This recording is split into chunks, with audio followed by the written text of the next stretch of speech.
Тышкы иштер министри Руслан Казакбаев Стамбул шаарында өлкө президенти Садыр Жапаров катышкан Түрк мамлекеттер уюмунун 8 саммитинин жыйынтыгы тууралуу айтып берди. Айтымында саммиттин эң маанилүү чечими Түрк тилдүү мамлекеттер кеңешинин аталышын өзгөртүү жана Түрк мамлекеттер уюмунун макамын жогорулатуу болду. Мамлекет башчылары кол койгон башка маанилүү чечимдердин катарында Түркмөнстанга Түрк мамлекеттер уюмуна байкоочу макамын берүү, ошондой эле үчүнчү өлкөлөргө байкоочу статусун жана өнөктөш макамын берүүнүн критерийлерин аныктоо.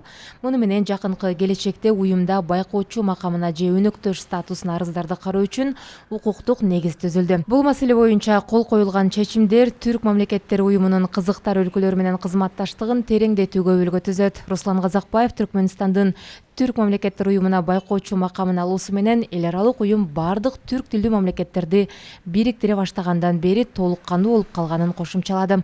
Өзүнчө маанилүү чечим болуп, түрк дүйнөсүнүн көз карашы 2040 стратегиялык документин бекитүү саналат.